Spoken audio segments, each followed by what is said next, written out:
Sejumlah relawan Ganjar Mahfud dikeroyok oleh oknum anggota TNI di Boyolali, Jawa Tengah. Sementara itu, bentrokan antara relawan juga terjadi di Sleman, Yogyakarta yang mengakibatkan satu orang meninggal dunia.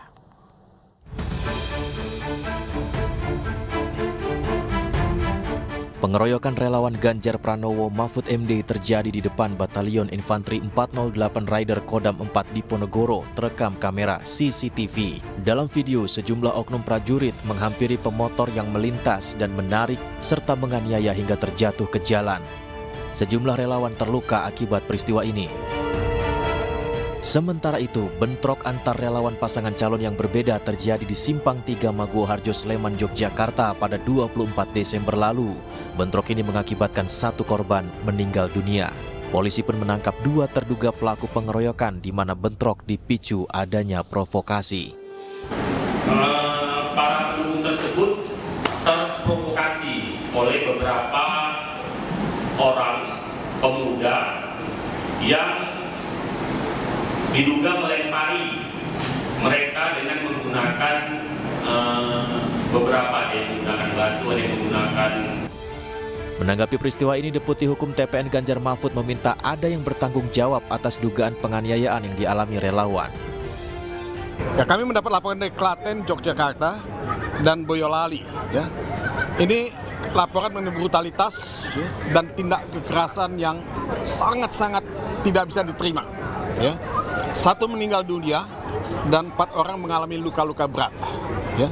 Nah, yang meninggal dunia ya, itu ada di Klaten di Yogyakarta, ya, dan yang luka-luka itu 4 di Boyolali.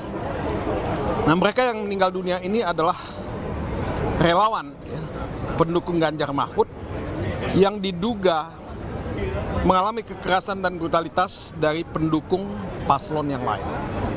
Dan 4 yang luka-luka konon ya katanya mendapat ya luka-luka akibat ya penganiayaan yang dilakukan oleh oknum TNI ya yang dilakukan di pos TNI setempat. Dan kalau itu benar kami ingin minta kepada Panglima TNI ya, untuk mengambil tindakan ya, yang tegas dan mempertanggungjawabkan secara hukum. Menanggapi laporan ini, calon Presiden Partai Perindo nomor urut 3 Ganjar Pranowo menyatakan turut berduka dan meminta agar kasus diusut tuntas. Ya, saya turut berduka pada yang kemarin saya dikabari dari relawan yang meninggal dunia, maka kita minta tim pemenangan untuk segera urus dan sekarang tim hukum sedang mendalami soal itu. Kapuspen TNI Brigjen Nugraha Gumilar menyatakan untuk dugaan pengeroyokan yang dilakukan oleh oknum TNI saat ini sudah masuk dalam proses pemeriksaan Denpom Surakarta dan akan diselidiki serta ditindak dengan tegas. Tim Liputan iNews melaporkan. Dan untuk membahas kasus ini sudah bergabung bersama kami Direktur Eksekutif Amnesty International Indonesia, Usman Hamid. Selamat sore, Bang Usman. Selamat sore, Mbak Sheila. Oke, ya, Bang Usman, kalau kita lihat tadi ada informasi mengenai relawan Ganjar Mahfud yang diduga dikeroyok oleh oknum TNI, begitu. Tanggapan Anda seperti apa, Bang? Ya, pertama kami sangat menyesalkan peristiwa itu bisa terjadi. Kami mengucapkan bela sungkawa kepada keluarga korban, baik pada yang meninggal dunia maupun juga kepada sejumlah warga yang masih mengalami luka-luka dan sedang mengobati luka-luka mereka. Nah, tindakan kekerasan oleh sejumlah anggota TNI adalah bentuk kesewenang-wenangan hukum. Dan tindakan ini sebenarnya sangat mencederai situasi yang kondusif di dalam kampanye politik menuju pemilihan umum 2024. Seharusnya anggota TNI menjadi teladan di dalam kehidupan masyarakat, bukan justru menjadi contoh yang buruk, mengambil tindakan main hakim sendiri, dan seperti merasa di atas hukum. Masalah ini bukan hanya bisa dianggap sebagai tindakan kriminal, tetapi juga bisa dianggap sebagai tindakan pelanggaran hak asasi manusia, apalagi sampai mengakibatkan kematian dari penganiayaan yang sangat parah tersebut. Dan kami meminta agar proses hukum dilanjutkan. Dan karena ini merupakan tindak pidana umum, tindak kejahatan yang dilakukan oleh anggota TNI di lingkungan masyarakat umum, dilakukan terhadap warga masyarakat sipil, maka seharusnya ini diajukan ke ranah peradilan umum. Yang kedua, saya kira tindakan kekerasan oleh anggota TNI dalam kasus Boyolali tersebut itu justru mencederai netralitas TNI di dalam pemilu 2024. Kita tahu bahwa Panglima TNI saat ini baru menjabat dan ini adalah ujian yang sangat besar untuk Panglima TNI, Pak Agus Subianto, untuk mengambil langkah-langkah yang tegas, menyerahkan anggota-anggotanya yang terlibat di dalam penganiayaan yang berat, yang mengakibatkan kematian maupun luka-luka berat terhadap warga masyarakat untuk diajukan ke proses hukum dan ditindak secara adil dan benar. Baik, jadi menurut Anda ini termasuk dalam bentuk pelanggaran HAM begitu ya, walaupun kalau kita lihat Bang Usman tadi ya informasi dari pihak TNI juga sudah menyampaikan bahwa ini kesalahpahaman begitu, ada kesalahpahaman yang terjadi. Dengan begitu apakah harus dengan kekerasan begitu ya Bang Usman? Nah itu dia masalahnya. Kalau memang hanya kesalahpahaman, seharusnya tidak sampai ada tindakan kekerasan, tindakan main hakim sendiri, apalagi sampai berlebihan hingga mengakibatkan luka berat dan meninggal dunia. Ini satu tindakan yang tidak bisa diterima, tidak bisa ditoleransi. Dan karena itu anggota-anggota TNI yang melakukan tindakan kekerasan dan penganiayaan yang berat, yang mengakibatkan luka-luka maupun juga yang mengakibatkan meninggal dunia, harus diseret ke proses hukum. Ini harus jadi contoh untuk anggota-anggota TNI lainnya, bahwa tidak boleh ada aksi main hakim sendiri. Tidak boleh ada tindakan kekerasan yang berlebihan dalam mengatasi kesalahpahaman. Dan harus diingat juga bahwa insiden kekerasan, insiden penganiayaan tersebut atau pengeroyokan tersebut seolah-olah terjadi hanya karena kesalahpahaman suara knalpot. Seharusnya kalau masalahnya hanya suara knalpot cukup ditertibkan. Sebenarnya dengan anggota TNI saja warga biasa tidak cukup berani sebenarnya untuk melawan. Kalau misalnya ada yang membandel, cukup copot saja kunci motornya misalnya. Jadi masalahnya selesai. Tidak harus sampai misalnya melakukan tindakan kekerasan, penganiayaan, apalagi pengeroyokan.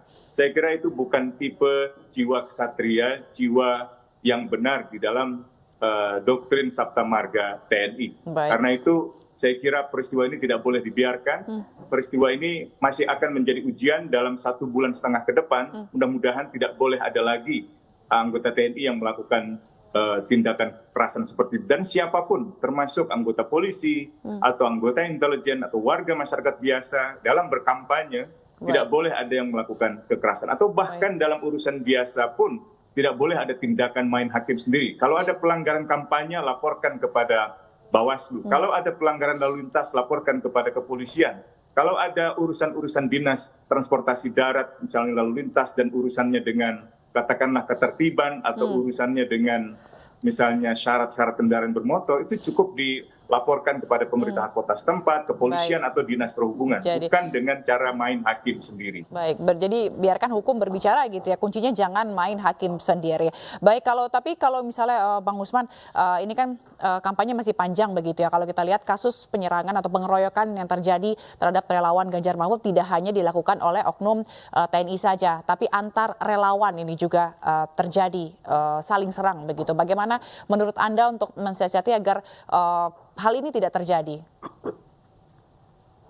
Harus ada penegakan hukum di lapangan oleh pihak kepolisian kalau itu menyangkut tindak pidana. Harus ada penegakan hukum oleh pihak Bawaslu kalau seandainya itu menyangkut tindak pelanggaran pemilu. Dan tidak boleh ada siapapun anggota TNI, Polri, Badan Intelijen, atau warga masyarakat biasa yang mengambil langkah-langkah main hakim sendiri, apalagi sampai mengakibatkan nyawa manusia itu meninggal dunia. Saya kira itu tindakan yang kejam, tindakan yang tidak manusiawi dan merendahkan martabat manusia. Berarti harus ada penindakan hukum gitu ya. Terkait dengan hukuman, kalau kita lihat sejauh ini harus ada penindakan hukum. Apakah cukup dengan hanya pemberhentian begitu Bang Usman? Saya kira tidak cukup. Setiap orang di mata hukum harus diperlakukan secara sama dan setara. Apakah ia warga sipil atau warga berstatus anggota TNI atau anggota Polri, kalau ia melakukan tindak pidana umum seperti melakukan pengeroyokan atau penganiayaan berat, maka ia tunduk di bawah hukum pidana umum, yaitu hukum pidana. Dan karena itu tidak boleh ada pengecualian, tidak boleh ada keistimewaan hanya karena ia anggota TNI misalnya, lalu hanya diberhentikan saja. Itu tidak akan timbul efek jera ke depannya. Dan saya kira ini penting untuk ditegakkan agar TNI tidak dicederai secara kelembagaan. Perbuatan-perbuatan semacam ini sebenarnya perbuatan-perbuatan yang harus dipertanggungjawabkan secara individu, secara perorangan yang melakukan tindakan tersebut, tidak ada urusannya dengan kelembagaan. Jadi sebaiknya TNI juga tegas menyerahkan anggota-anggotanya ke proses hukum untuk kemudian diproses investigasi, dituntut sampai dengan diadili dan diberikan penghukuman yang setimpal agar peristiwa ini menjadi pembelajaran bagi yang bersangkutan, bagi para pelaku, dan juga bagi warga masyarakat lain, termasuk mereka yang sekarang ini sedang aktif di dalam berkampanye. Menahan diri dan tidak melakukan kekerasan, melainkan cukup melakukan tindakan-tindakan kampanye yang sifatnya damai. Benar. Jadi biar ada efek jera gitu ya Bang Usman ya. Bang Usman, kalau kita ngomongin soal pelanggaran HAM begitu ya di masa kampanye ini selain ini begitu, apakah Anda memantau selama ini apakah ada pelanggaran atau potensi pelanggaran HAM lainnya yang akan terjadi di masa kampanye ini, Bang Usman? Dari TPN Ganjar Mahfud sudah menggarisbawahi setidaknya ada 5 kasus kekerasan dan salah satunya mengakibatkan meninggal dunia. Baik itu yang di dalam kasus Boyolali maupun juga di dalam kasus Sleman misalnya. Nah, tindakan semacam itu akan berulang kalau tidak ada tindakan hukum yang tegas. Dia akan tidak menimbulkan efek jera kepada orang yang melakukannya dan tidak akan menimbulkan efek gentar kepada orang-orang lain yang belum melakukannya atau yang hendak melakukannya. Karena itu penegakan hukum yang efektif, yang tegas harus dilakukan. Baik, jadi intinya adalah aparat baik TNI maupun Polri ini juga harus menjaga begitu ya, jangan main hakim sendiri begitu, dan juga harus diberikan tindakan hukum yang jelas. Baik, terima kasih Bang Usman Hamid, Direktur Eksekutif Amnesty International Indonesia telah bergabung di iNews Sore. Salam sehat selalu, Bang.